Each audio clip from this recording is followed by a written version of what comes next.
Welcome to the Deep Dive, Emerald City Hockey's Seattle Kraken podcast. Hi, everybody. Welcome back to another episode of The Deep Dive. We have a good one for you today. Going to be going through all of our Kraken player grades for the full season. If you remember, we did this back at the mid-season point. We had a lot of fun doing that. Everybody seemed to enjoy it a lot. But now with the complete picture, we can really, suss out who was good, who was bad, who needs to work on what, and who excelled at what. So that should be a lot of fun. But got a couple, housekeeping things to do first, talk about some news events. But of course, RJ, I got to start with my cold open, ask you the question I have not prepped you for yet. All right, in light of some of the NHL news of today, that including Barry Trotz being fired by the Islanders and Pierre Maguire being let go by the Ottawa Senators, of course, another person with some NHL coaching experience, I have a little bit of a question for you. Would you rather have Pierre Maguire be the head coach of the Seattle Kraken or Barry Trotz, but you have to trade both Jared McCann and Yanni Gourde? Ooh, that is a rough question. It's a 3-year contract, and they are both playing it like they're going to be there for the 3 years. Okay. Let's see. Okay, so and he's got to play out the coach out the whole 3-year contract. Yep. This is okay. I've got to go Barry Trotz here. This is not a comment. This is not a comment on Yanni Gourde or Jared McCann. This is more a comment on Pierre Maguire than anything. He only lasts 10 months in Ottawa? Yeah. No, it was a rough situation there. Just long enough to just ruin that draft for them last year. That was really what he was there for. But yeah, I mean, originally I thought of this question. I thought it was, Barry Trotz, but you have to lose one of Gourde or McCann. But I was like, that's too easy. Yep. But both of them, you really got to think about it. The only name that was going to make me really think is you threw in Beniers there, and then you pick him over anyone. But that's what I figured, yeah. As long as he's not included, I go Trotz. Exactly. So why don't we go ahead and dovetail into talking about Barry Trotz now, who, like I said earlier, was let go by the Islanders. Pretty surprising move, RJ. I mean, obviously they didn't make the playoffs this year, but there's a lot of reasons for that, between COVID, not being able to play at home for like forever to start this season, it seemed like.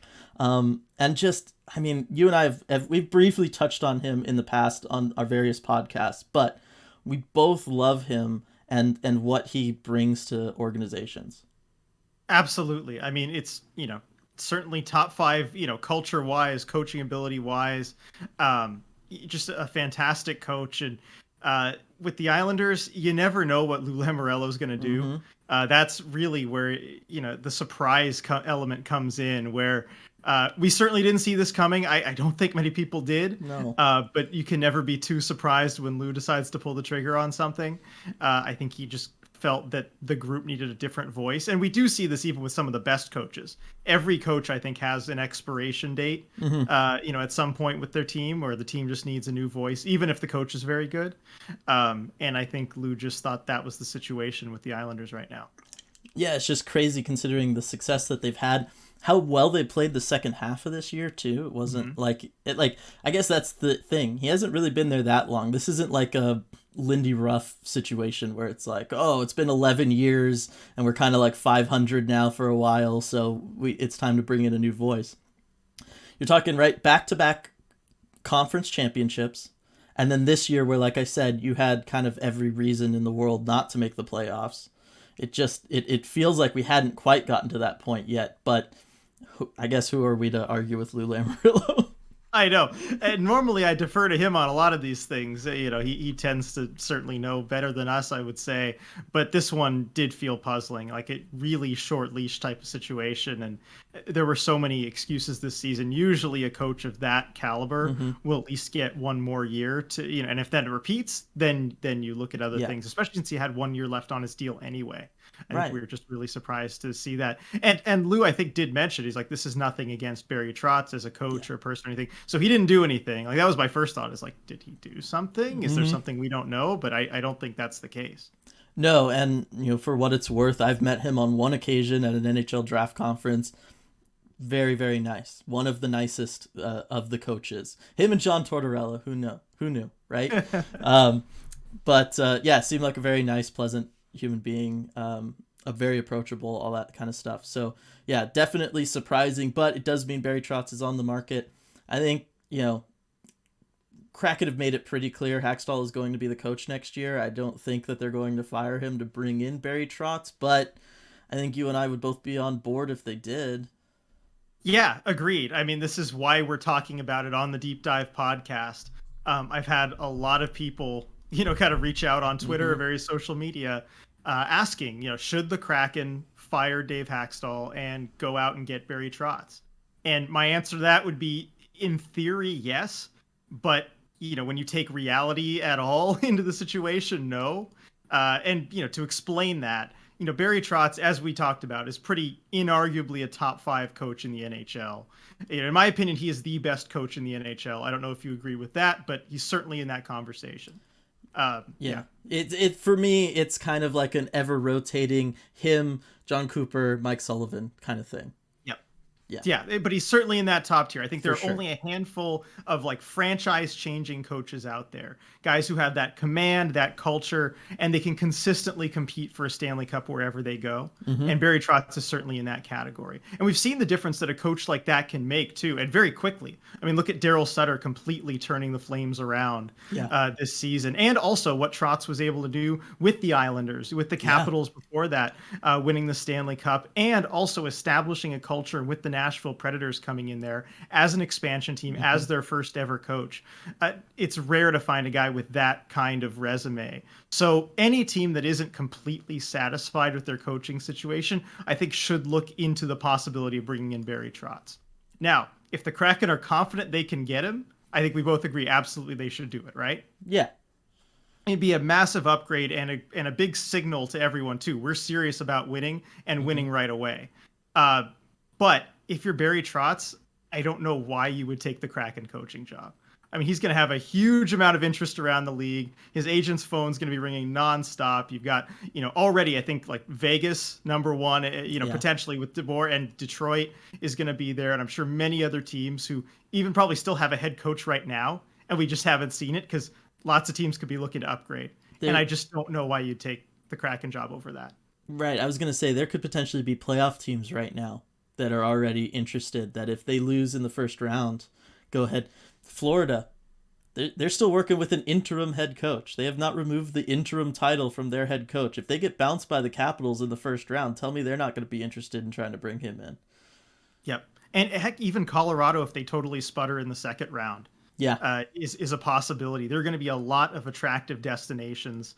I think at the very least half a dozen that he's going to have options to go to that are probably going to be more attractive than what Seattle can do. Now, maybe you can close that gap with enough money, but it's going to be a lot, and I don't think the Kraken have any desire to do that either. No. So I'd say overall the chances of getting Trotz are next to zero. Yeah, it's also a risky proposition. Like, I know everybody has their own feelings on Hackstall at this point, right? And everybody's made them clear, at least within our community, what that is, whether it's supportive or not. But I think the best thing for the Kraken right now is consistency. We talk about one of the big struggles leading, that kind of stuck with them through most of last year was lack of consistency, whether that was stuff that Hackstall was in control of, like the lines constantly being shifted, everybody's all over the place lineup-wise, or stuff outside of Hackstall's control, injuries, the fact that the team, had basically no training camp because they were an expansion team and all that kind of stuff. But it does seem like consistency was at the root of a lot of the Kraken's problems. So to just fire your coach after year one, just to pursue another, better coach, doesn't make a whole lot of sense to me. Yeah, like I said, if you're like 1,000% confident you're getting Barry Trotz, you can make that move. But if you're not, it makes no sense to do it. I think you got to let things play out with Hackstall for a little bit longer, just to have some consistency in that building, because otherwise building a culture that's going to have any staying power is going to be near impossible. Exactly. And I'm completely with you on the consistency front. And I think that's going to be very important. And a reason that I really, would not support getting rid of Hackstall at this point with, one or two exceptions as far as coaches you could potentially bring in, but you better be sure you can get them. So that's kind of where I'm at. Yeah. So those are our thoughts on Barry Trotz and his being available. Surprise news of the day. What else happened, RJ? That's Now, you want to talk before about? we move on, I think we should mention one more thing, and that is Mitch Korn. Yeah. Who is the goalie coach with the Islanders, and he's kind of been attached to Barry Trotz for the last long while. They've been a package deal, really. And that would be another good reason to go out and get Barry Trotz, because Yeah. you'd be hard-pressed to find a better goaltending coach than Mitch Korn. I mean, one of the top ones in the league. Now, if Barry Trotz were to, let's say, take next season off, or, it's within the realm of possibility, Yeah. or if they somehow stop being a package deal and Mitch Korn was available, the Kraken should absolutely go after him with whatever resources you need, because we do know the Kraken are the market for a goalie coach. That much has been confirmed, and I don't think you can find anyone better. No, not at all. Just go look at his resume everywhere he's been. I mean, again, just look at Barry Trotz's resume for the last little bit, and look at one of the things that his teams have had in spades, and that's been goaltending. Absolutely. Everywhere he's gone, Barry Trotz has had great goaltending, and it's because of Mitch Korn. There's just no way of, there's no other way of saying it. And so, yeah, for sure. If the Kraken have the chance of getting Mitch Korn, you for sure shoot that shot every day. Yes, 100%. Yeah. All right. So what other stories you want to talk about, RJ? Yes. So we have some Kraken players that are going to the IIHF World Championships in Helsinki, Finland. And there's actually, let's see, there are 5 in total. We reported 4 of them last week from the end of season interviews, but there's actually a surprise 5th one that we didn't know about until today. So let's just start on those players. We'll start with Philip Grubauer. He was the first one that we knew about. He told us at the end of season media interviews that he was going to play in the Worlds, and he's already in Germany at the moment. He's made a stopover in Germany before going to the Worlds, got to play I think it was an exhibition game with the German national team in Germany, which is really cool. Get to play in front of your home country and their fans and everything. So good for him doing that. I think he also made a little stopover in Rosenheim, his hometown. So that was really nice. So that's Grubauer. Then for Team Canada, we've got Chris Drieger, the other goalie, getting to represent his country there. And then the surprise, Morgan Geekie. How about that? That's pretty good for him, huh?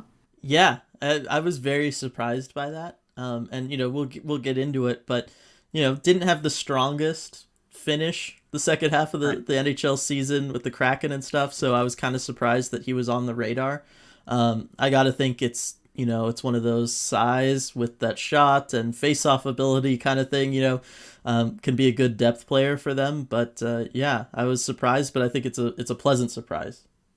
Definitely, and I think that'll be good for him and the Kraken too, just as to get him that kind of experience playing with some of those players and just getting some more reps in, because I think he kind of needs that, especially the way the season ended. I think he did end the season on a high note, maybe the last 3 or 4 games. He came in and had that line with Sheahan and Donskoy that did really well, and maybe some scouts saw that and be like, look, right now he's playing some good hockey in a bottom 6 role, and we could use him for Team Canada. Yeah, it'll be interesting, but yeah, excited for him for sure. Yeah, and then the final 2 are Adam Larsson, who's going to be playing for Team Sweden, and Carson Kuhlman for Team USA. And I'm so happy for Carson to see getting to represent his country there, and clearly, someone took notice of how well he's played down the stretch.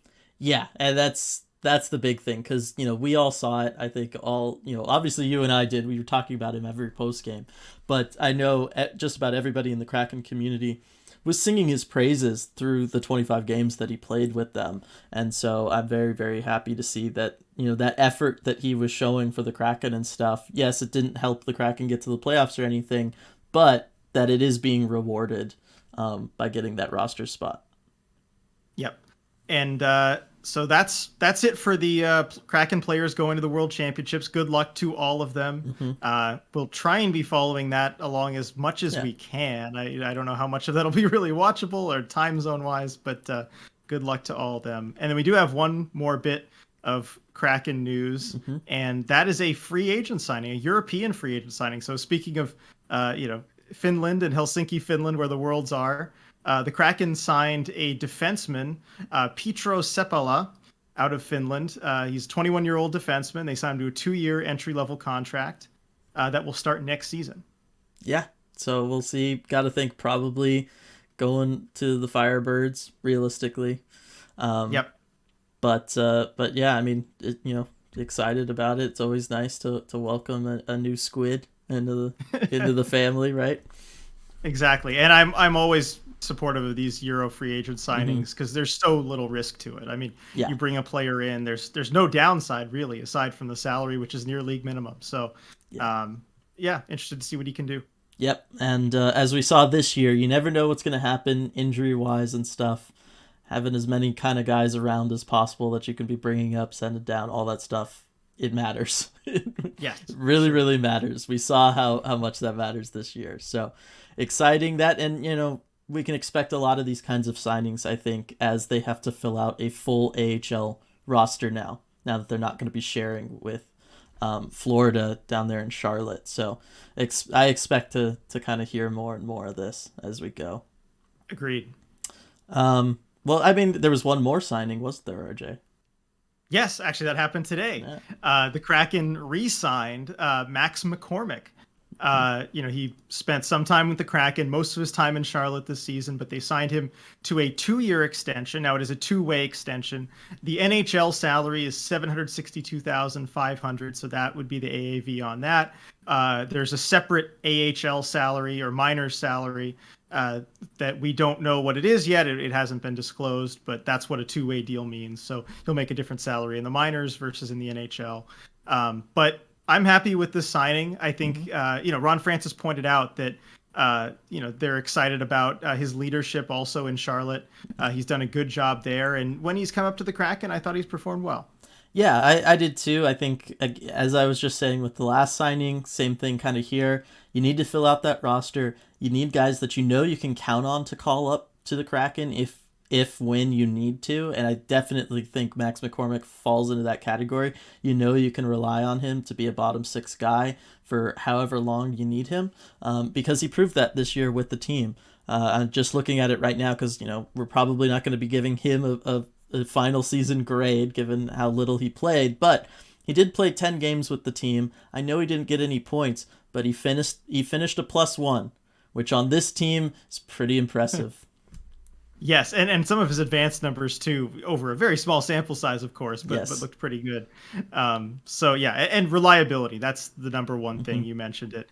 You know exactly what you're getting when you call him up and put him in that 4th line role. Yep, consistency, reliability, these are the things that we're looking for moving into season 2, because I think that's the stuff that hurt the Kraken a lot season 1, which we can go ahead and kind of get into now as we talk about everybody.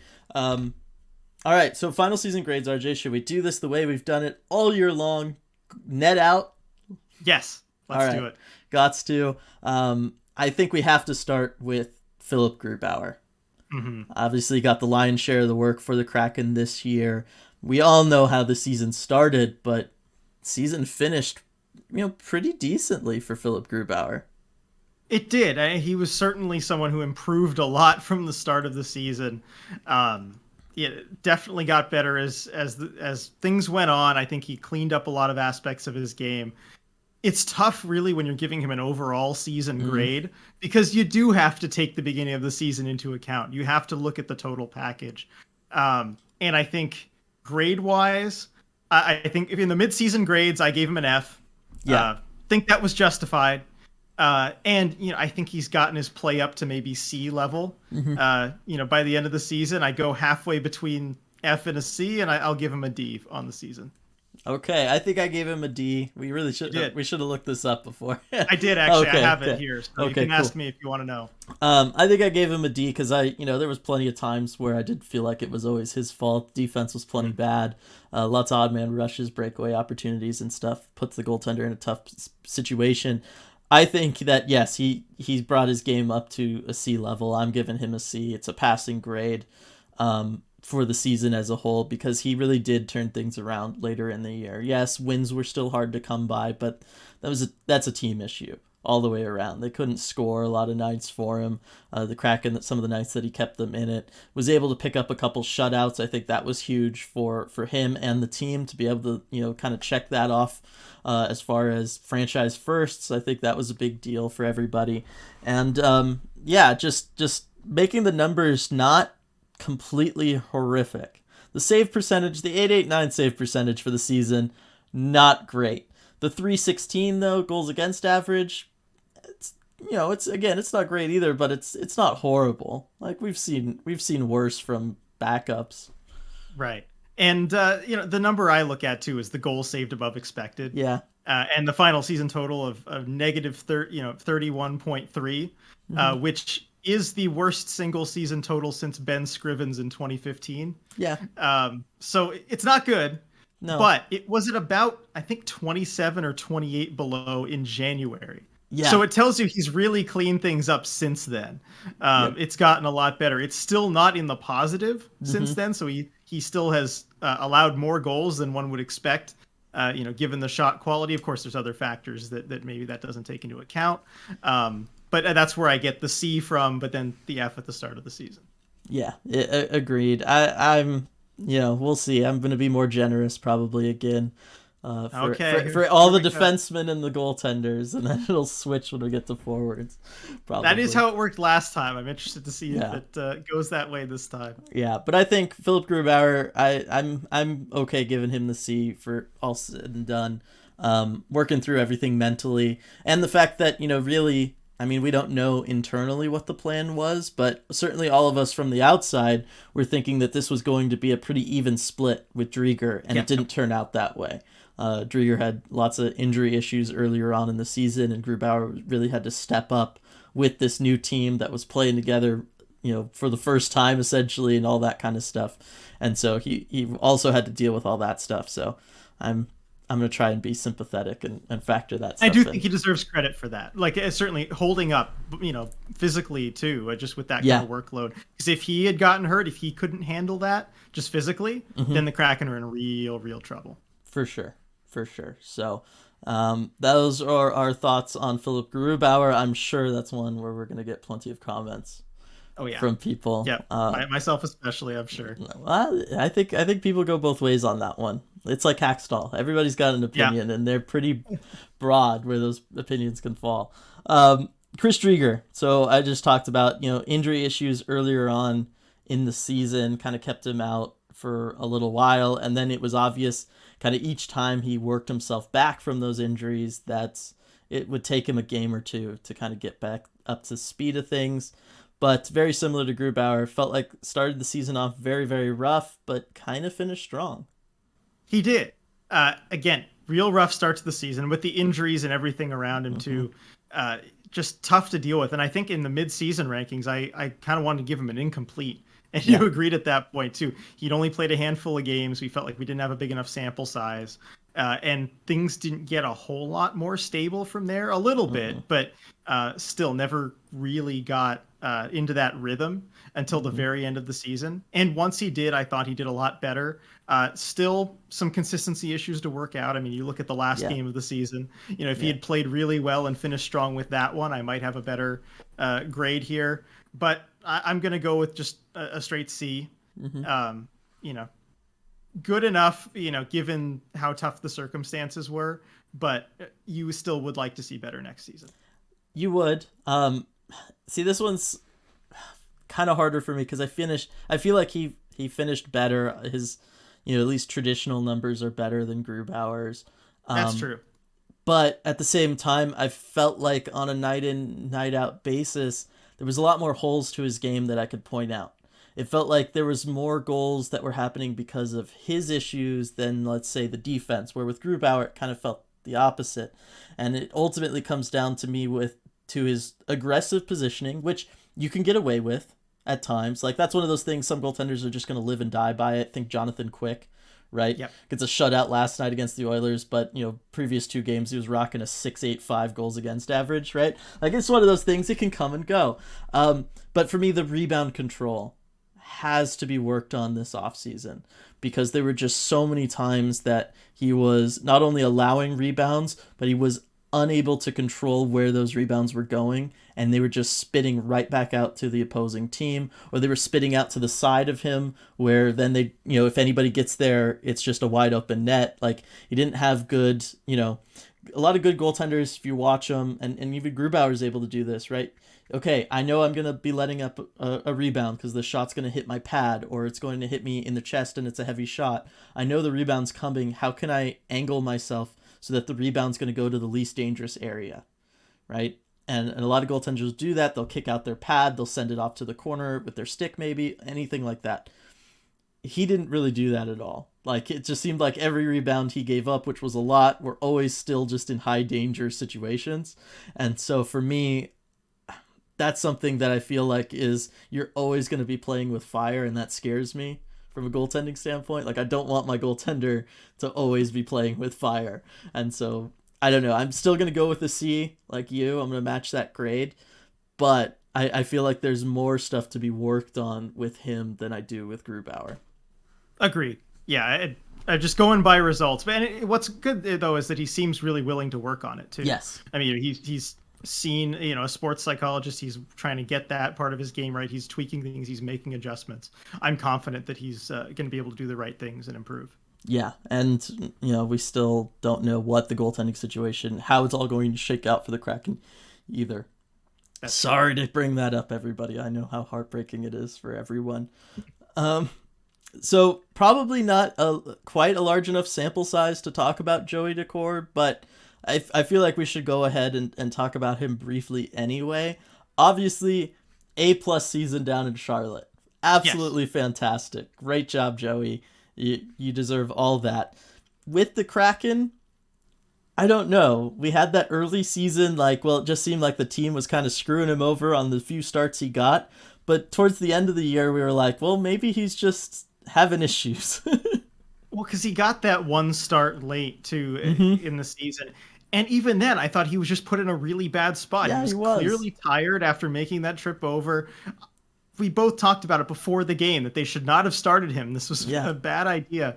And it went exactly how you would have expected. The team, first of all, did not play good defense in front of him. No. And then second, Daccord also just was not good enough. But I don't know what else you could have expected. And it just goes along with the entire season, where he's been put into some of the worst situations at the NHL level. And he's done about as well as one could expect. But still, I don't know. I still don't know what grade to give him. I don't either. Obviously, 5 games played, 4 starts, 4 losses. 8.50 save percentage, 4.3 goals against average. Those are not good by any standard. Like, your NHL backup should be better than that. Obviously, small sample size, but they were all rough. But they very much felt like some of those early Grubauer starts, where it was, you could certainly pin some of those goals squarely on the defense and just be like, no goaltender was going to have a chance based on what they were letting up. But at other times, there were times where he just let stuff get by him. Yeah, but unlike some of those Grubauer starts, I felt like he made some just miraculous tier saves. Yeah, as far as how much he was let down. But yeah, overall, it's just not good enough. So I don't know what grade to give him. Yeah, and then as far as anything you want to see him work on, for me, I had no idea he was 6'2" watching him play. He plays so small. Yep. Just get kind of bigger in the net. I know it's easier said than done. But there are ways you can work on that too, with your stance, kind of with your positioning too. Is he really 6'2"? That's what he's listed as. That's what I'm saying. I just had to go and double check. He's listed 6'2", 197. Well, I wouldn't have guessed that. No, not at all. So, body posture, head up, neck straight, shoulders back and down. Maybe just try to get yourself a little bigger. I don't know. I'm no Mitch Korn, that's for sure. All right, defenseman. We got to start with the Iron Man, Big Cat, Adam Larsson. A+. Nothing else needs to be said. I mean, that's certainly your evaluation. I'm not far off here. We all know how you feel about Adam Larsson. I'll give him an A. The steadiness, the leadership, especially too. Hmm. Vince Dunn talked about that at the end of season media day. How much that Adam Larson had helped him come along and grow, and you saw even Vince Dunn pick up some Larson-like Hmm. defensive traits as the season went on. So that's something that also adds to his grade. But yeah, the Iron Man, the stability, playing really tough minutes too. Yeah. He really was that minute muncher, number one defenseman for the Kraken this season. And yes, the advanced numbers, don't look great. I'm sorry to bring it up, but the expected goal percentage on the ice, 40.1%. That's last among Kraken defensemen. But again, he was playing tougher minutes, tough Hmm. competition, and also shackled to Jeremy Lauzon for some time this Hmm. season as well. But once he and Vince Dunn, really solidified and got that stability, I think it was a good deep pair. Yeah, you look at it, having to play as many minutes a night as he did, over 22. A lot of that on the PK, right? He was always out there for those. Defensive zone starts 61.3%. So that's a That's lot. heavy. That's Yeah. very heavy. So yeah, there are some reasons you can kind of dig into, and then yes, the Jeremy Lauzon stuff. Let us not forget that from the beginning of the year. Remember that second Vegas game, everybody, when Larson literally practically put a gold knight on his back to try to get over to cover for the other guy that Lauzon left behind him, and he almost did it. So Yep. there was instances like that, but at the same time, took a step forward offensively, doubled his career high in goals. Got to 8 goals. That was something I wasn't expecting. New career high for him with 25 points. I think that's fantastic. For me, defensively, just doing all the little things right. Knew exactly when to step up and try to body somebody in the neutral zone or lay out a big hit. Really, the only member of the Kraken decor that you could count on for big hits at any point this season, which is Yep. interesting, and we'll get into with some other people. Um, Kind of the only member of the Kraken to use his stick to try to disrupt either passing lanes or certainly puck carriers, right? Poke checking, like kind of the only Kraken defenseman to really do that consistently this year. And then obviously you just felt like defensively there was very few times in which he was out of position, which was definitely an issue for a lot of guys this year on the team. So all of that, maybe it's because I'm grading on a curve. Certainly, if you're grading on a curve, he's like A+ material all the way. Yeah. And maybe I am. The one thing I will say though, buddy, stop taking dumb penalties. Yes, Don't that and get. that is something we highlighted in the mid-season grades too, Mm-hmm. and it did continue. Yep, he did continue that fiery ginger beard get to his head a little bit, and he'd get upset, and he would just get pissed off, and he would just take it out on somebody, and much like you tell like kindergartners, you just can't do that. It's not cool. And I like how you mentioned in the mid-season grades too. He'll get mad at someone, usually his own team. It feels like Yes. for letting him down. At least it seemed like he was mad at opponents more over the second half of the season. Agreed. And I get it. Frustrating season all the way around. And again, that being said, only 55 penalty minutes on the year. That's hardly a He didn't leave the lot. team. Yeah. Yep. It's hardly a lot, but there were certainly times where it was like, Kraken were still within one or something, and it's late in the third, and it's just, you can't be taking a penalty there. Yep. All right. So I did A+. What'd you end up giving him? I forgot. An A. Okay. Which is basically an A+. I College realized rules, I only hand out like one A+. I probably should have done more. It's college rules. There's no such thing as Mm-hmm. an A+. All right. Where should we go next on this defensive core? Should we go Vince Dunn? Yeah, let's do his partner Vince Dunn. Yeah. Another guy, surprisingly, that time on ice really picked up over the course of the year and finished, 20 minutes, 41 seconds a night. That's pretty impressive for a guy that, I know at the midpoint, we weren't really sure what we were getting from him yet. Exactly. We weren't quite sure what the role was. It seemed like he was playing similarly to how he did in St. Louis, but did the Kraken really want him to be this, number one defenseman, kind of point getter? They didn't have him on the first unit power play at that point. That, of course, changed when Mark Giordano went to Calgary. But I think overall, as a body of work, he led the blue line in points very quietly, getting 35 points in like 70 something games, half a point a game. He also had, the highest relative expected goals for percentage, 49% with him on the ice, 44 without.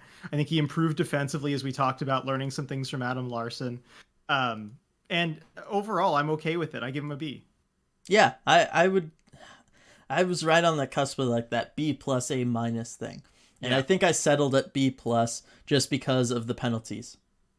Hmm. Still a lot of times he'd find himself in penalty trouble just for little things that I think are going to iron out the more he works with Adam Larson. Maybe you learn the tricks of what you can get away with, what not to, or when you find yourself in a sticky defensive situation, how to handle it in a way where the ref's going to be less likely to call it on you. Yeah. That kind of stuff. I feel like it was much more from just not knowing certain nuances than from, let's say, getting pissed off at somebody. You know what I mean? Like, Exactly. I think there's a difference there. But yeah, I mean, picked it up. I liked him running, working on the power play. Obviously, the power play as a whole was just bad, but I put that more on coaching than any one individual player. And I certainly don't think it was his fault, but I liked him on that first unit, and I liked what he was able to do as he got more minutes as the year went on. I starting to think though, he was pretty sheltered, basically Hmm. 62% of the time offensive zone starts. It's a I think lot. it's a lot. I think that's ready to change though. I think he could probably drop down to like 55% next year, just based on how well he was handling himself in the defensive zone towards the end of the season. Agreed. And especially if the Kraken get another puck moving defenseman that they bring in that they feel like can handle decent minutes. Hmm. Because that was what was difficult too, is any of these offensive situations you kind of have to give to Vince Dunn because he's the only guy that can generate a ton of offense from the blue line. Yes, I know you had Carson Soucy step up, you had Larson step up, but as far as someone who's really meant to be doing that, Vince Dunn for a while was the only guy on the team. Exactly. So, and the big thing was he fixed, the bad pinches. Because at the beginning of the Hmm. year, he was the culprit of a lot of those odd man rushes of breakaway attempts that Grubauer had to deal with. Oftentimes, it was Vince Dunn, misreading a situation or whatever, and that for sure stopped as the year Yes, won on. So definitely. definitely great job there. Next defenseman we'll talk about. Let's make it Jamie Alexiak. We'll just go in order of games Yeah. played here. 72 games played for Jamie Alexiak. This one tough because I liked him towards the beginning of the year. Obviously, then has that kind of weird injury illness situation, and he never looked the same after that.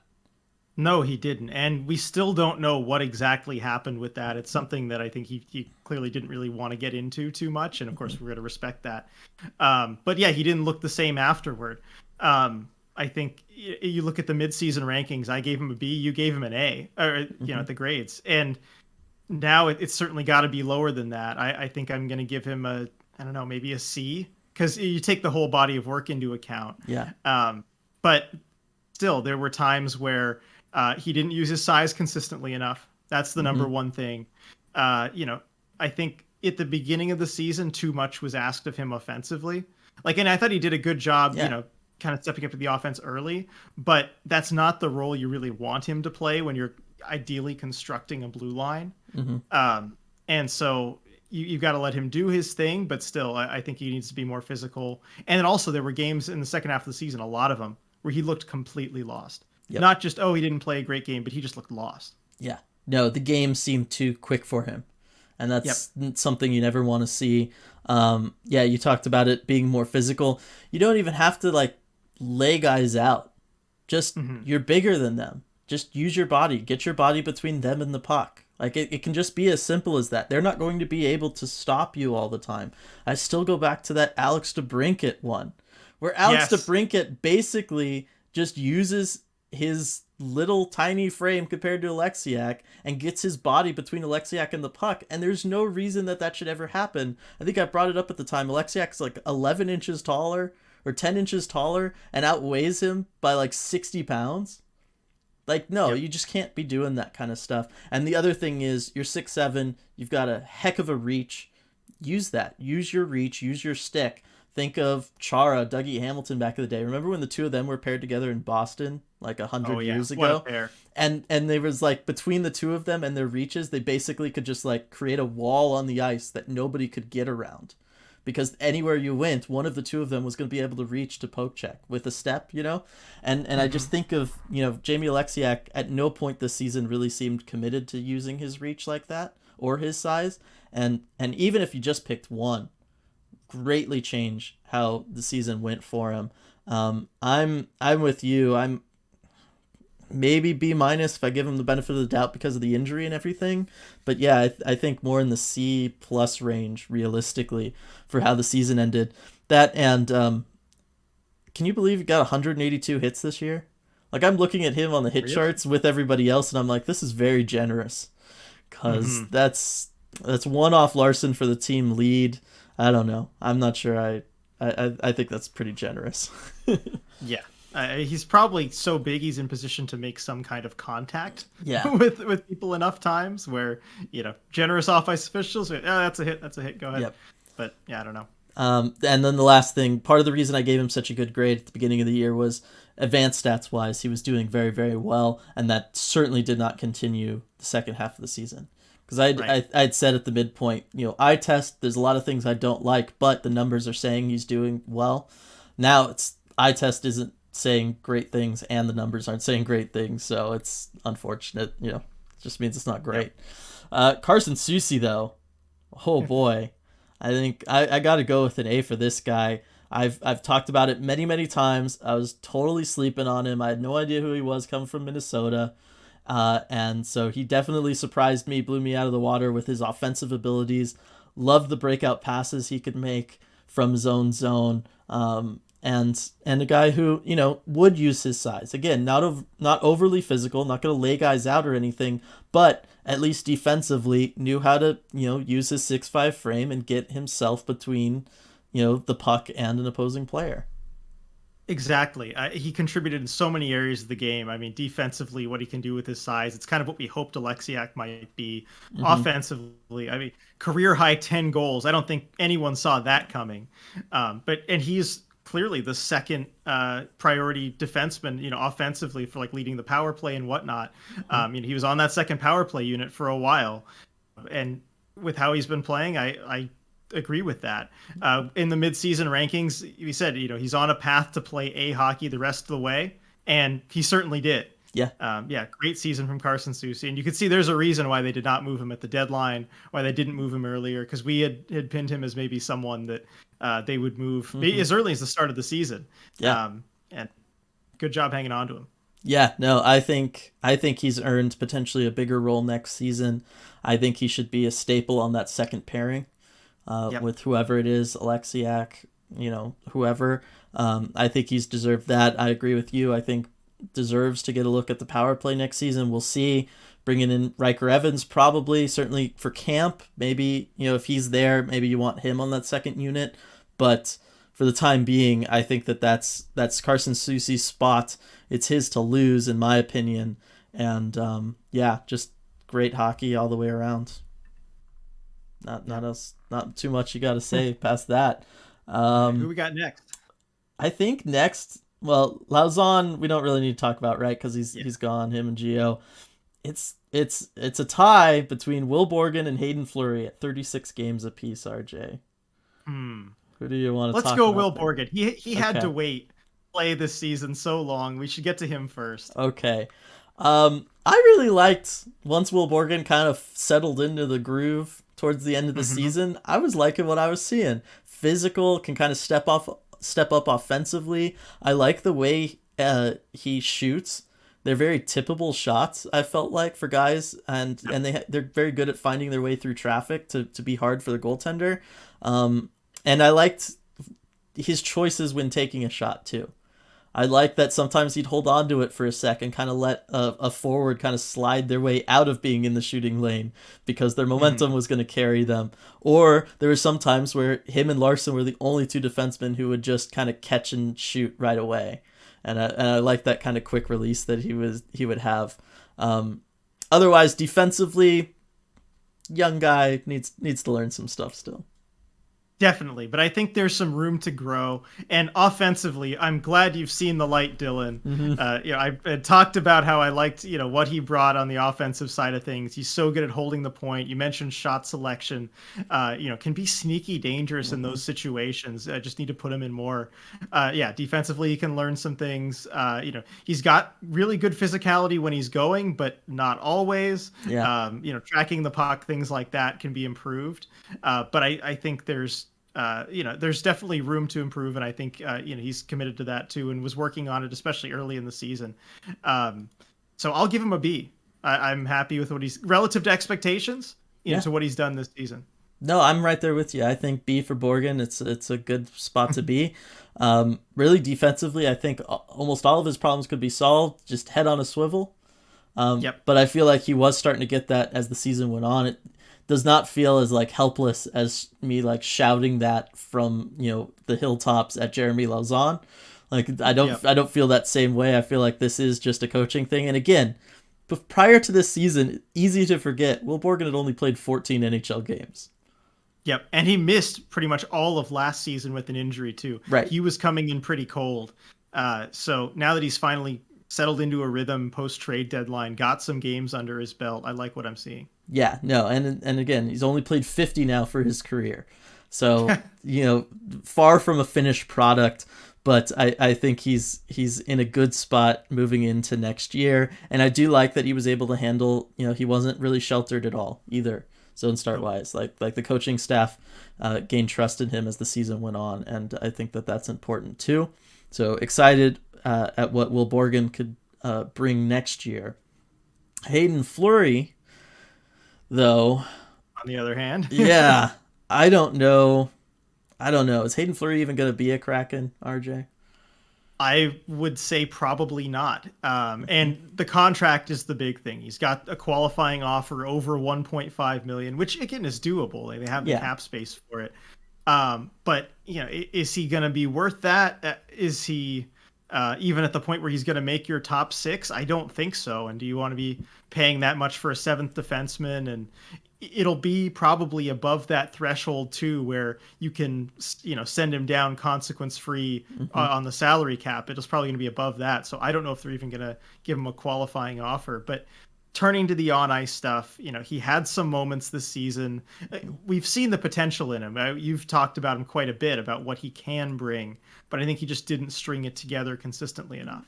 No, which has essentially been the story of his career to this point. At every stop of the way, just can never quite figure it out and keep it together for a long stretch of time. And at some point, we talked about Will Borgen not having a ton of experience. This is a guy who had 167 games in Carolina, which really knows how to get the most out of their defensemen and stuff. Like if they weren't going to get it all out of him and figure out the consistency, kind of tells you why they were maybe willing to move on from him. And then obviously couldn't quite get it done this year either. It's really frustrating.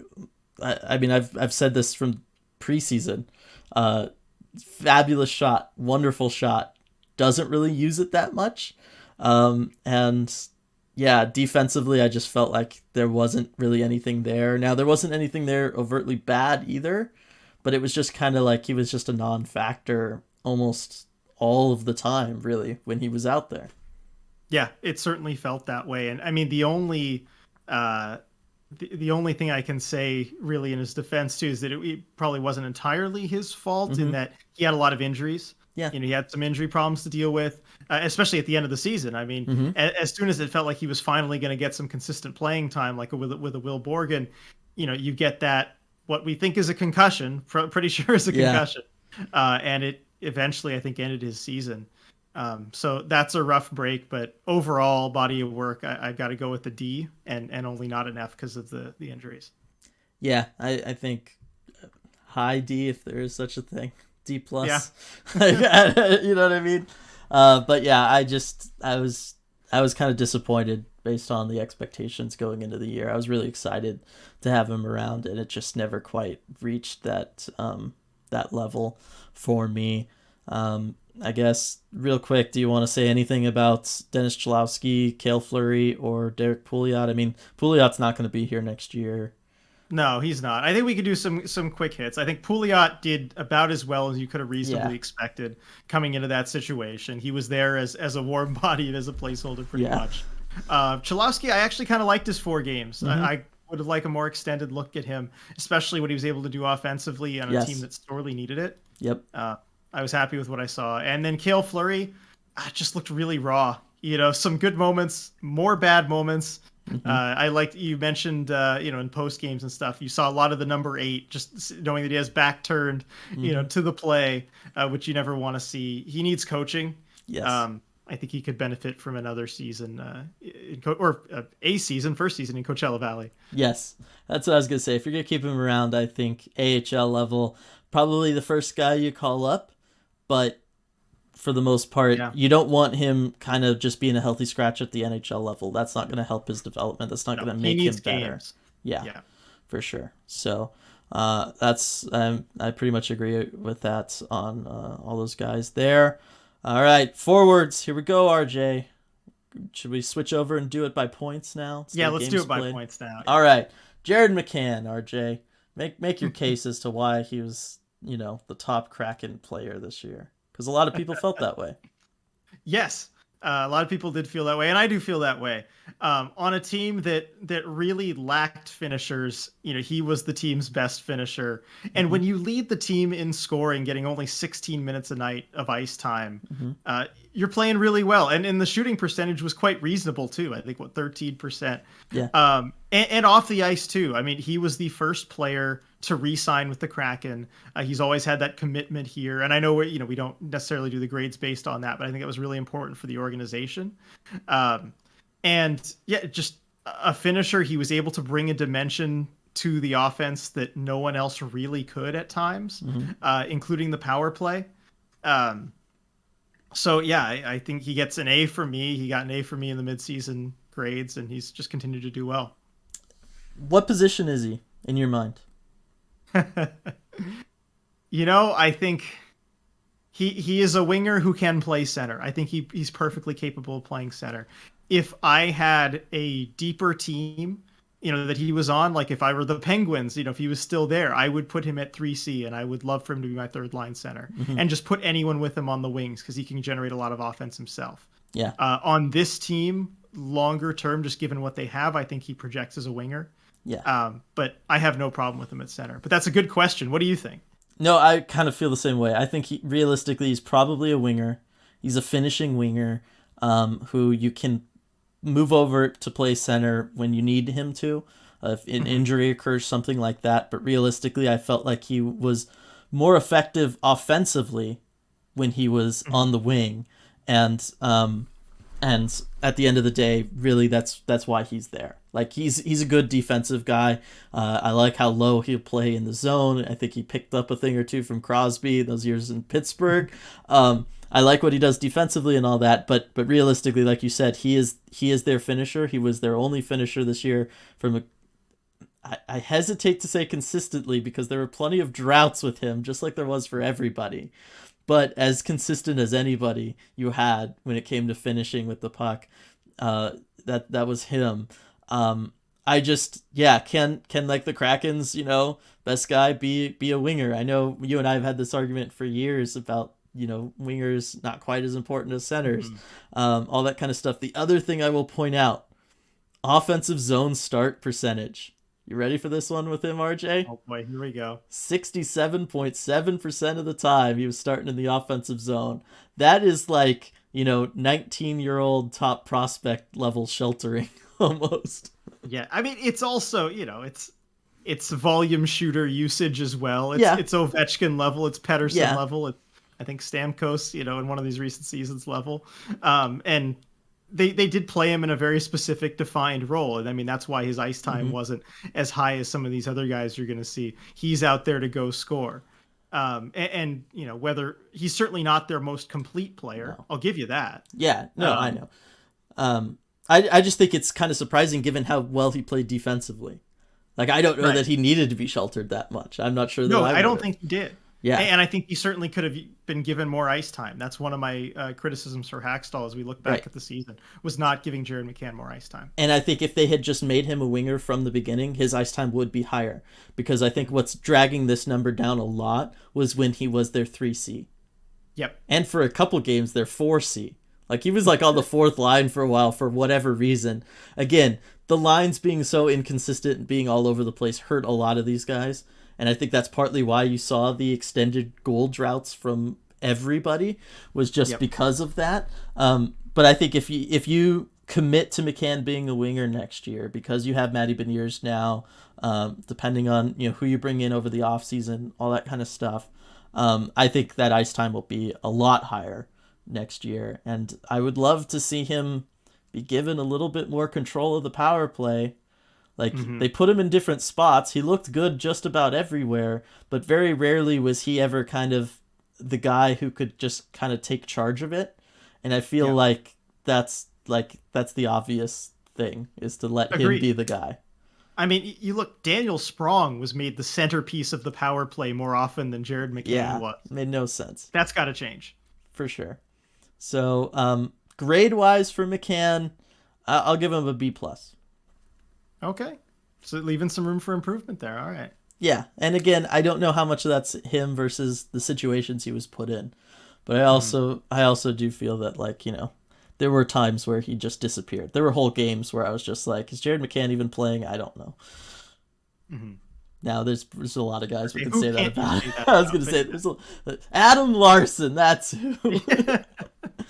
Fair enough. Yanni Gourde. I mean, he's a guy you always notice when he's out there.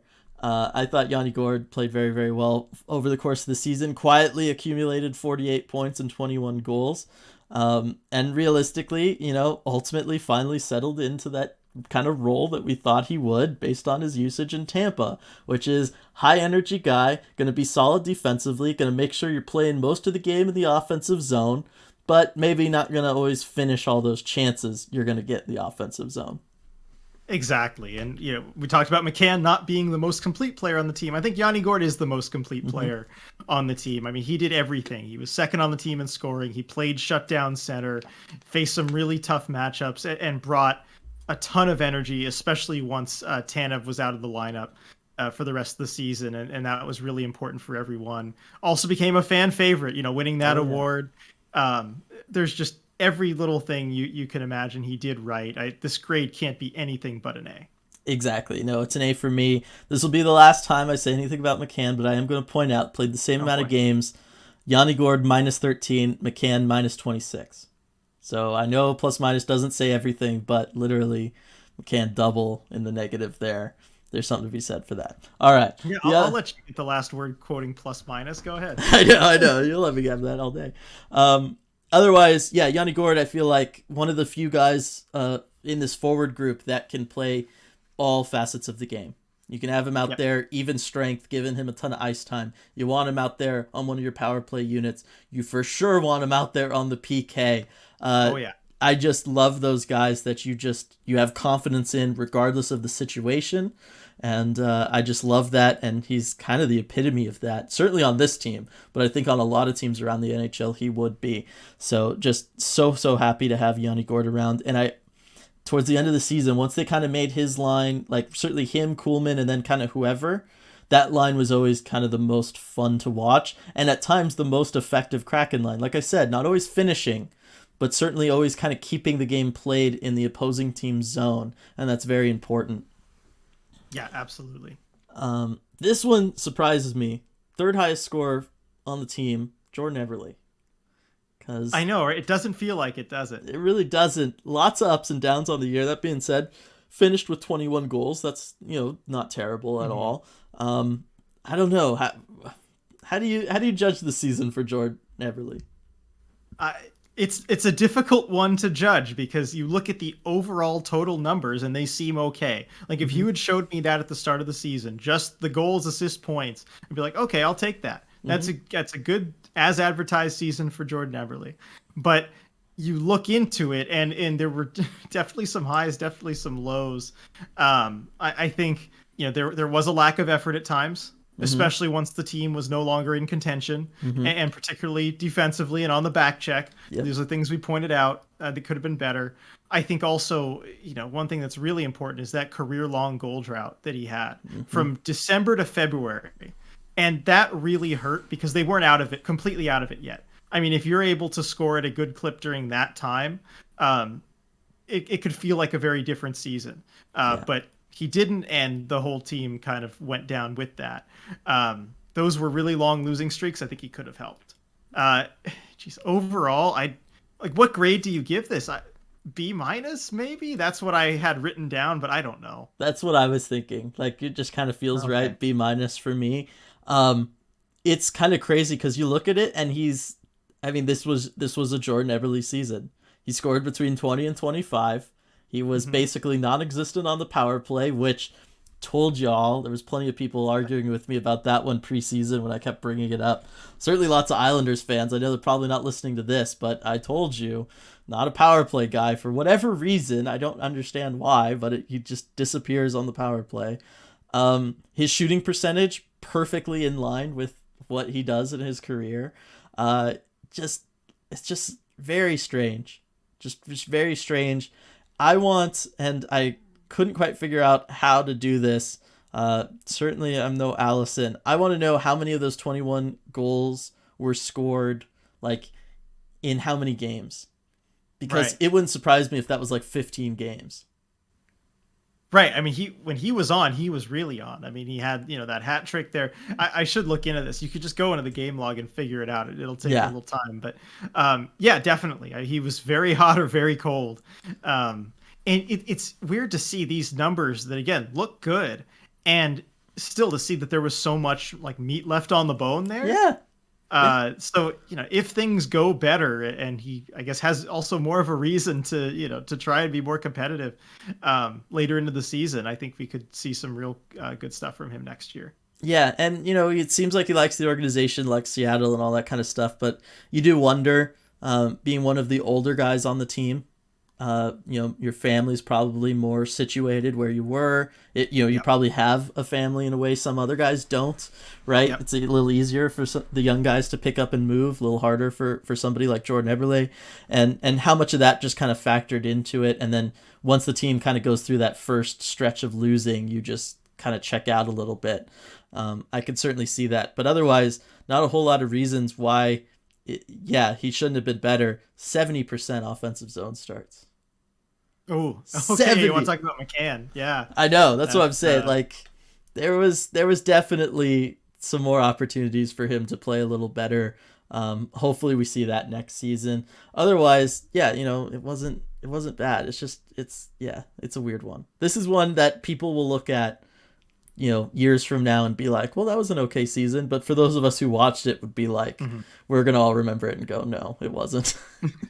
Exactly. And you brought up a good point too. He has a family. He cares very much about them. I think they just bought a house recently. So, they're committed to the area and everything, but it's a lot to think about too.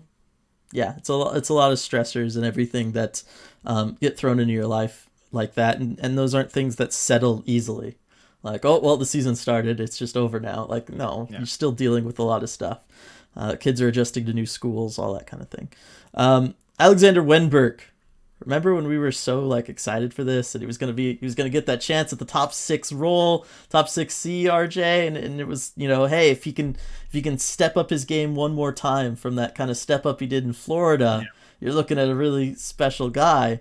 And, he was okay. Yep, I think he was more or less that same player. I don't think we got the step up that we were hoping to see.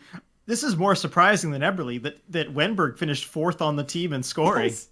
37 points, yeah. But yeah, I think for Wenberg, it's another tough one to grade because you want to talk about inconsistency with some of these guys. Wenberg, probably the poster child for that. He had some really, really good stretches and some really bad stretches where, we were saying he should probably be out of the lineup. But when he was on, his lines were dominant. So I think it comes down to the fact that he still hasn't found a concrete place in this lineup. It's something to look at for next season too. Like, where do you put him? And I think the fact that we're still having that conversation shows that this season is a failure to some degree for him. I was kind of teetering on that C minus D plus range for my grade. I'll go C minus just because I take into account what you were talking about in the midseason grades, where you were saying like, well, those are expectations that other people had for him. No one should have reasonably expected him to be a top 6 setter. So that I guess pushes me to a C minus. But what do you think? I'm gonna go C plus. I don't know. I'm a softie, I guess, but I just feel like the end of the season kind of won me over on him because he was fantastic those last couple weeks, really the last month for the most part. Like after we were really like heavy on the get him out of the lineup, like that message somehow found its way to him and he turned things around big time. I don't know if it was the tinted visor that changed things. That might be something worth looking into, but he really started to play better, and I certainly think the Matty Beniers effect of settling the lineup down improved a lot of guys, but I don't think it helped anybody more than Alexander Wennberg. Just definitively having that role that he had then, and it just felt like everything finally clicked for him, and I was seeing like, okay, this guy's going to be a rock solid bottom 6 center for this team next year that you can really rely on, and he'll win a lot of matchup games because of that.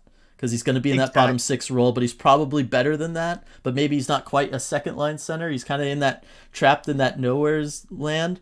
But he's going to win a lot of matchups next year because of that, and I think it's going to be to the Kraken's benefit. And that's what gives me confidence going forward for next season. If you can bump him down the lineup enough, he's going to be a plus matchup for guys. So I think that'll be good for him. Yeah, he's one of those guys I definitely think will have a better grade going into next season. Yeah, and great hair. Oh, yeah, of course. Can't question that. Not at all. Ryan Donato. Yes. Let's go. Looking forward to this one. All right, so I mean, I know our midseason grades must have been very, very high for Ryan Donato. They were both A pluses for A plus from both of us. I might walk mine down to an A minus. Okay. I think he did kind of disappear for a stretch there, a little bit. I felt like a lot of the stuff that was making him successful earlier on in the season, his willingness to drive to the net, do all the power moves, all that kind of stuff, slowly got lost. That being said, was always great on the forecheck, always willing to go into the corners. I thought he was very successful there. Very good at cycling the puck in the offensive zone, which was something the Kraken struggled with through most of the season. So I still really like just the hustle, the effort, and the little things that Ryan Donato brought to the lineup. Agreed. Yeah, I will walk mine back. I was just going to do it to an A. But I think we kind of had the same idea, right? He played himself into healthy scratch territory very briefly. I thought he came back and responded well from that, though. I mean, even like the first game afterward, doing his thing, scoring goal. You could tell he got the message. And getting to play with Matty Beniers, too, for the at last 10 games of the season. I think he helped him out a lot. I thought he was good on that line. And just taking the overall body of work, especially when you compare it to what the expectations were. I mean, he came in as kind of this last minute free agent signing, right? I didn't expect really anything from him. Ends up scoring the first goal in franchise history and just exceeding expectations in every area. To be 6th on the team in scoring, nobody saw that coming. Career highs and everything, and an example for like work ethic, dedication, that sort of thing too. He worked really hard this season, and that does rub off on other players. Yeah, I agree. I think he's a good guy to have around in the locker room. It'll be interesting to see moving forward because I think realistically this is probably what you can expect. You can probably expect around 15 goals a year from him, 30 to 35 points realistically. Like I do think that's kind of where he's at, but I think he should be able to sustain it. I look at his shooting percentage, 10%. That's sustainable. Yeah. There's no reason to think that that'll drop off next year. A little bit more of a volume guy, but that's fine. I'm okay with that, given the role he's playing. So, I'm excited to see what kind of deal he gets. I think it's probably going to be a shorter deal, probably like a 2-year kind of thing. But he's definitely earned whatever contract he gets. Yeah, no, definitely. Boy, Callie there. Sad face. Also, again, says a lot. 26 points, still that high on the leaderboard for the Kraken. Kraken got to score more goals next year, RJ. Jaden Schwartz. So this one's going to be tough. This one, more than anybody, I feel like at the end of the year, I just want to give an incomplete to. I was gonna say incomplete, which is tough because he came back after we talked about him mid-season. Mid-season we both gave him a C, and we felt like he hadn't done too much yet, and he's only played 8 games since those mid-season grades. Yeah, I don't know if there's a whole lot we can change there. With that hand injury that at that point I think it kept about 2 weeks, but ended up being a lot longer than that. And then whatever this new injury is that kept him out for the remainder of the season, that we don't know what it is, but he's supposed to be ready for the start of next season. But yeah, incomplete. What can you say? While he was playing, though, like what takeaways did you have from his play? Well, at the beginning of the year, very much where is he supposed to go in this lineup? Yeah. And I still think I have that question, especially since Matty Beniers came back and stuff. Like it's only complicated kind of how the lineup's going to shake out. The other thing was just, I didn't feel like he was the Jaden Schwartz I remembered from St. Louis. I felt that he was less physical than he was in St. Louis. I missed that. I don't know. I think that there's a lot of room for improvement. I was just looking. He did get 23 points in 37 games. If he played all 82, he would have led this team in scoring with 51 points. And I look at his shooting percentage, 7.9, which, while not a career low, is very much below his career average of 12.1. So there was room for improvement from a goal scoring standpoint too. So it was one of those, he never felt effective when he was in the lineup, but he actually was. Like the numbers say he was, and I can't reconcile that in my brain. And I don't know. But we know he's going to be a top 6 guy next year. He's going to be given that opportunity. He's going to be part of the leadership core. It'll be interesting. I don't know. Yeah, I'm with you on that. I don't really know what to expect. The eye test for me matches what you saw as far as him not really being effective. The numbers tell a different story. But they're going to have to rely on him to be a useful member of the top 6 because they're paying him like it with term. He's got 4 more years left on that contract after this one. So they're going to have to find a place for him. If he can come back and have that energy level and play the way he played in St. Louis, I think he'd be great on playing with Yanni Gourde and Carson Kuhlman. I think he could bring kind of that stronger physical edge to that kind of line and be the guy who goes, net front and kind of does some of the dirtier things for that line but can still play with that energy and be disruptive and everything. Like, I think that would be kind of the ideal place for me, working him back into the lineup if he's back to 100%. I'd want to see that. I do like that idea too, and you've got a very strong, feisty line there, and also I just like the height. 5'9", 5'10", and 5'11". Carson Kuhlman, the tallest of the bunch. Let's go. Exactly. I think it would be a lot of fun. Jaden Schwartz, he plays so much bigger than he's listed at. Oh, for sure. Like he just seems so solid. I guess 190 on that frame is pretty solid. 5'10", that's nice. All right, Morgan Geekie. We talked about him a little bit earlier, going to play for Team Canada. Up and down year, if there ever was one, but I guess that's the case for a lot of these guys. I will say, talked about him, face-off king, was the face-off king for the Kraken, really. Yes, he was, and that's something that you pointed out before the season started, and you were absolutely right. I think another thing you pointed out this time during the midseason grades, you were definitely lower on him than I was, and I do think you were right. You mentioned that he was, he's a 4th liner and that you struggled to see the upside anymore. And I've got to agree with you at this point. If you want to have a bottom 6 forward, he's got to contribute in other ways besides faceoffs. Yeah. And I don't see enough of that. Defensively, I think he's fine. Certainly not bad defensively, but for a player with his skill set, you'd like to see him contribute more on the forecheck and just use his shot too. He's someone who we were talking about potentially being like a sneaky 20-goal scorer or more at the start of the season, knowing what he can do with his shot. And he just hasn't done that at all.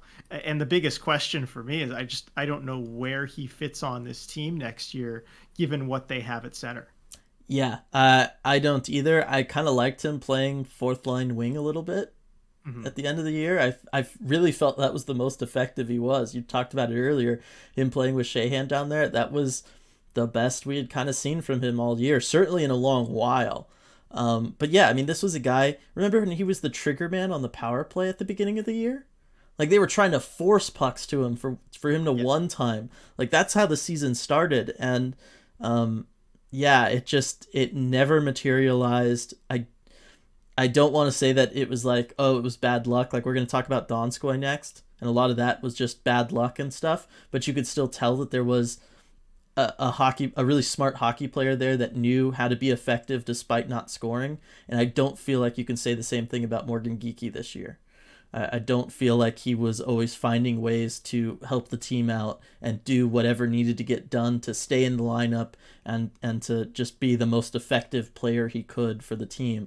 It just felt like when things weren't really working out for him, certainly at center, he was just kind of getting lost. Yeah, Um, I agree. and you can't So have great, that. great time. I'll give him a D plus. Yeah, D for me. Yeah. So, love to see him work it out and figure it out for next year. But I think next year is probably it. Like Yeah. if If he he doesn't, can't, and probably short leash too. Like if he can't figure it out first like 30 games, probably going somewhere else. yeah. Realistically. I mean, you look at they'll probably have a free agent acquisition. You'll have guys like Cole Lind who are going to be competing Hmm. for that spot. Yep. Um, there'll be guys there ready to take it. Yep. Jonas Donskoy, RJ.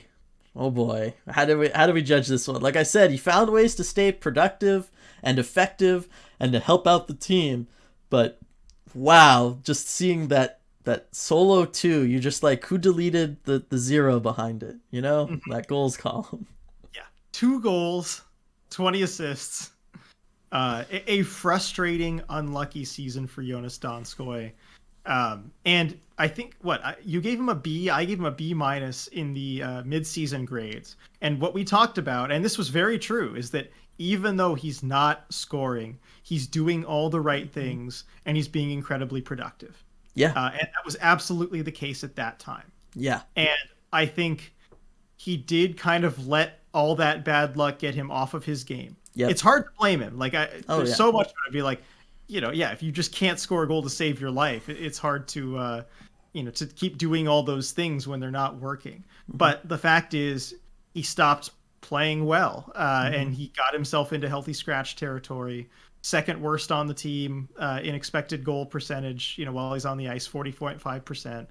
Um, and yeah, just stopped playing as well now, and especially relative to expectations too. This is one where I think we have to grade a little bit tougher given how good we thought he could be. Hmm. And it's really pretty much the second half of the season Hmm. that he disappeared. So yeah, and good work on the penalty kill, I have to Yeah. acknowledge that. Good job on the PK. And like Jared McCann pointed him out as someone who took on a more defensive role and excelled there, and I'll give him that. But I think given what the expectations were coming into the season, looking at the whole body of work, I have no choice but to give it an F.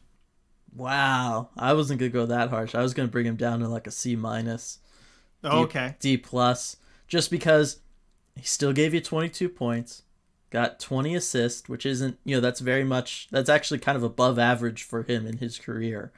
Um, I I just think so much of it comes down to just the fact that he shot 2.2%. I know. That's I unbelievable. That's low for a defenseman. Like it's literally unreal. And I do think that the scratches woke him up a little bit at the end of the season, and he started playing better. So I want to try to factor that in too.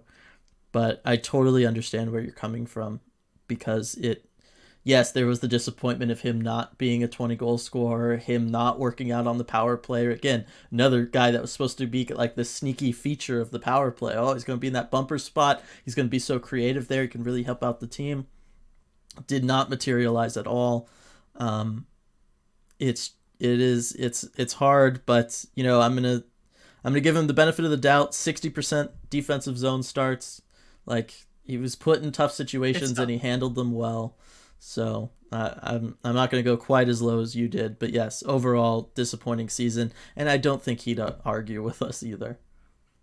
No, I don't think so either. Yeah, and he's definitely committed. He wants to be part of the solution here, Yeah. and I think he would tell you he's disappointed in how the season went, and he's identified things he needs to work on, and I think he is probably the top rebound candidate, of any Kraken player. I mean, how could anybody in the NHL? Like, let's be real. Yeah. If he comes out and goes back to being a 15 to 20 goal scorer again, like he's just himself, like it'll just be like this huge story.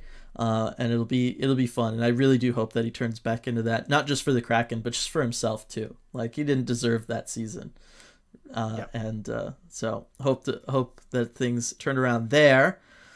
Working our way down, Riley Sheahan, so the journeyman, kind of brought in just to be a part of things for the year, fill out the lineup, and I want him to stay. I do too. I mean, he showed he's solidly an NHLer. I thought he was going to spend most of the season in Charlotte. And I think he was exactly what the Kraken hoped he could be. A source of stability and just solid defensive play on the fourth line. So I'll give him an A. Yeah, in that sense, I would definitely give him an A. Fantastic on the PK all season long, like consistently there. And then, yeah, I mean, I don't know. You could just say nothing but good things. I thought that his lines towards the end of the season were sometimes their most effective lines on nights. Like certainly towards the end of the year. Remember when they started a game? They had earned the starting lineup spot because Nikki Donskoy. Yep, because they were just playing that way. So I think a lot of that comes down to him and all the work he put in this year, and it takes a lot to be consistent like that on a season that goes like this as a guy who's not thought of as one of the core members. You know what I mean? Like for him to step up and kind of take control of what he could take control of and keep it all together and solid and be a rock on the PK and all that kind of stuff. It's very, very impressive. I'm for sure giving him an A. Absolutely love it. And we'll see if he comes back next year. Next on the team is technically Brandon Tanev, but we haven't seen him in the second half of the season. So no, he has not played a single game since our midseason grades, where we both gave him an A+. Yeah. Maybe bump that down to regular A, just since it was just that video of him at the school. Did he join the broadcast one time? He did for a period. I don't even think it was a whole period, but he did. Okay. He did for about 10 minutes. So just because I want more of him, that's the only issue. Yeah, and you know what? He wasn't as good as he could have been. So yes, he could drop that down from an A+ to for the broadcasting skill. Yeah, he wasn't as entertaining as I was hoping. So now that might have been my expectations being too high. But bottom line, Tanev, just show up next year. You're gonna be great. Everybody's gonna love him. It's gonna be fun. Yeah. Like all that good stuff. Matty Beniers, let's go. A++++. Yeah, who's going to be the first one to give him an A+? Yeah, I mean, right on it. He was everything we wanted and more. Single-handedly re-energized the franchise. I mean, how do you grade that? 9 points in 10 games. What more can you say about him? You really can't. Again, I think in some ways the biggest thing he did for this team was just he got Hackstall to settle on a lineup. Mm-hmm. And we just saw how much that affected everybody over those last 10 games that Matty Beniers played. Forget about the fact that he was helping them score more. Just the fact that he settled down the lineup and everybody could visibly take a breath and figure out where they were, what their job was, and then just go out and execute their job. That was such a big thing for this team. So very, very happy about that. Otherwise, Matty Beniers, obviously great shot, good hockey smarts, the hustle's elite. I like the little things he does, the way he protects the puck. He always keeps his body between himself and the defender and the puck. He makes sure to get his body in between there. I like the way he'll get creative on zone entries. I mean, he'll just enter the zone backwards because that's the best way to enter the zone and protect the puck. And he does it without thinking. And that's the kind of stuff that tells me he's going to be something special moving forward.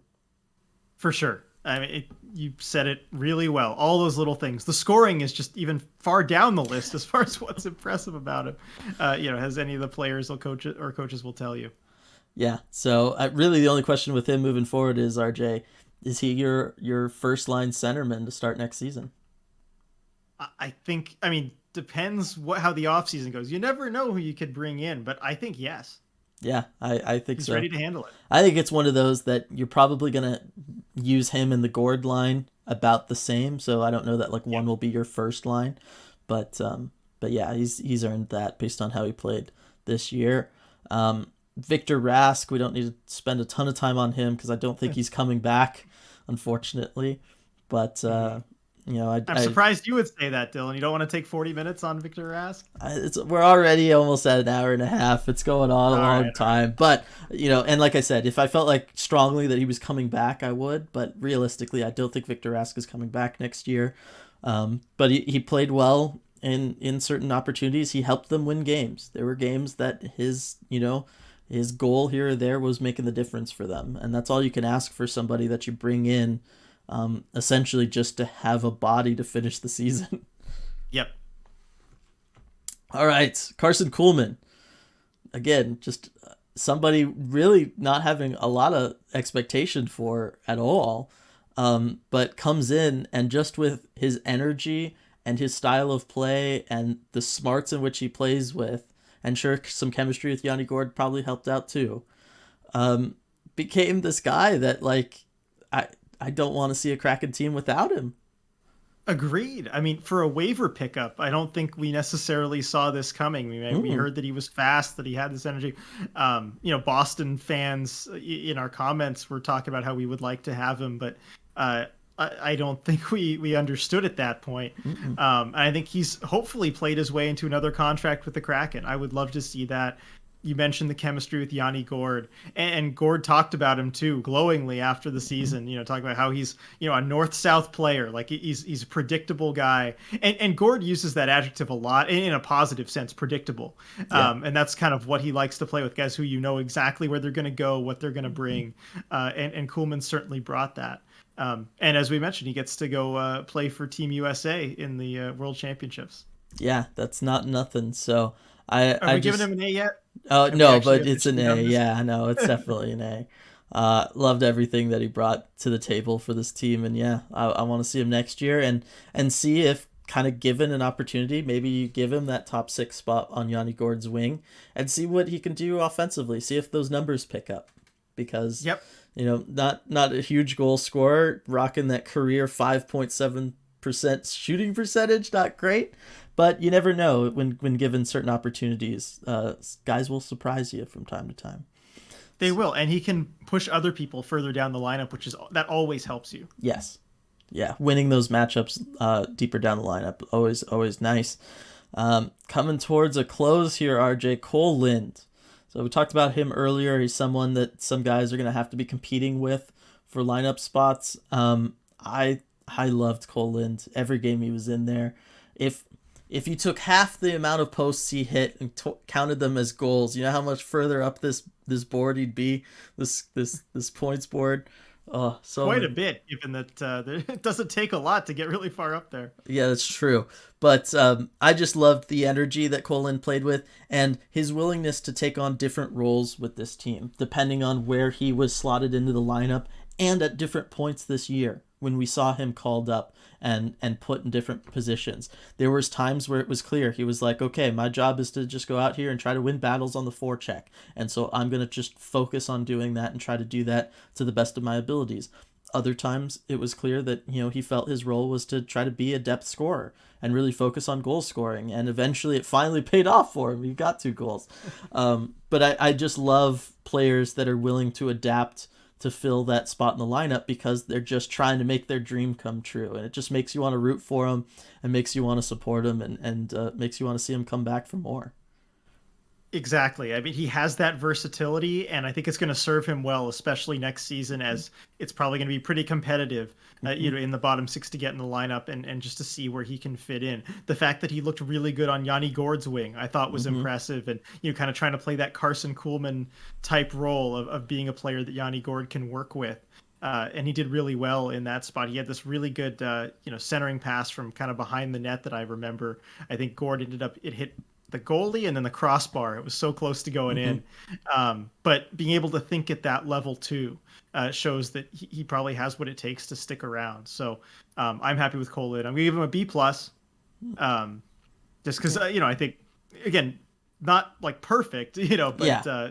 play very well. Yeah, I was going to give him a B, so on the same Yeah. page there. And then I think last guy here, and really, did anybody like kind of epitomize the Kraken season more than Daniel Sprong? Didn't really expect anything from him. Comes in, does some nice things, goes into a prolonged goal drought instantly afterwards, but then kind of works their way out of that. Inconsistent on the power play, like all the things you could use to describe Daniel Sprong, you could just describe this whole team. I do like that comp there, Sprung with just the Kraken as a whole. Um, I mean, yes, 6 goals, no assists. He is a pure finisher, as pure as it gets. We saw exactly what he brings. They based the power play around him for a period of time, which, hey, for someone that Ron Francis basically said, oh, yeah, this is just a guy they wanted to throw into the trade. Yeah. It was a pretty good showing.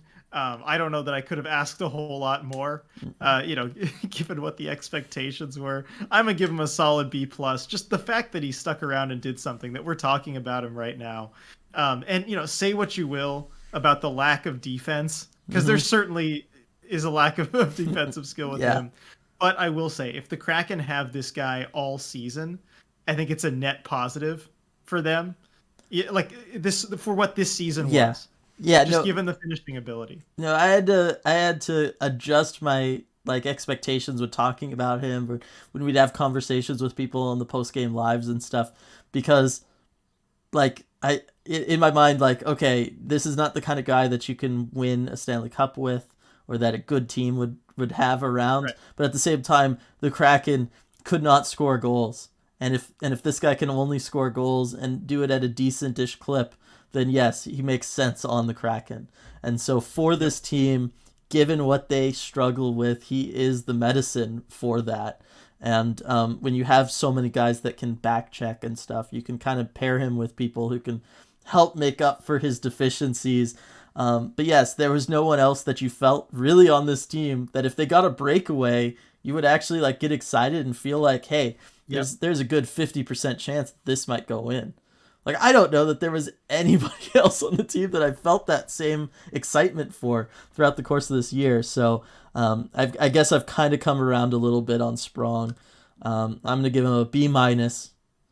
I can't come all the way around. No, I understand. I understand. It just goes down to personal differences, I think. But for the Kraken and for what they needed this year, I do think that he was in some ways the answer, or an answer.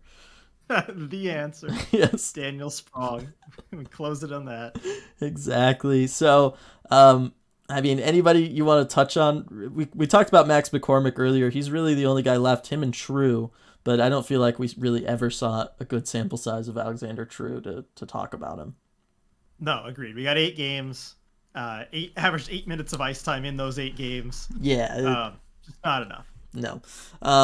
So that is it. We really worked our way through that whole lineup, RJ. It is interesting. I really do feel like consistency moving forward is going to be key, and I got to think that that's going to help a lot of these guys. And for me, a lot of it comes down to just going through that by points for those forwards, and kind of seeing these pretty kind of dismal point totals for a lot of them, despite seeing how well a lot of them played over the course of this season. I got to think that can change next year, and that the Kraken can get more goals and generate more offense as everybody, hopefully solidifies where they're going to be in the lineup and what their individual jobs and roles are. Especially if that can be pushed down a little bit in the lineup. I think you had guys probably being forced to try and do too much this season. And we saw with Matty Beniers coming in the effect that it could have when you let everyone play a more defined role that's maybe not as challenging. So you bring in some scoring, and I think it could look a lot better. Yes, I agree. But like I said, we're over an hour and a half now, so we'll go ahead and wrap things up. Do want to mention, though, for those of you who are still with us, and thank you for that, we went through everybody here. One of the other things everybody's wanted has been the expansion draft redraft, and going back and revisiting that. And we kind of briefly thought about trying to work that into this, but they're really kind of two separate things. So that's going to be next week on the deep dive. We're going to keep rolling with these deep dives, even though the Kraken season's over. And we're going to go ahead and do our expansion draft, redraft next week and talk about the things that, hindsight being what it is, which is 2020, what Ron Francis could or should have done back then, and what things he got right that maybe, we weren't expecting at the time, like Carson Soucy. At least in my case, I wasn't expecting that. I was like, where's Victor Rask? But so that's what's coming down the pike for everybody there. Thanks so much for joining us for this episode. Hope you enjoyed it. Hope the extra half an hour there helped get you through your commute or anything, doing some house chores and stuff. And we will see you all next time.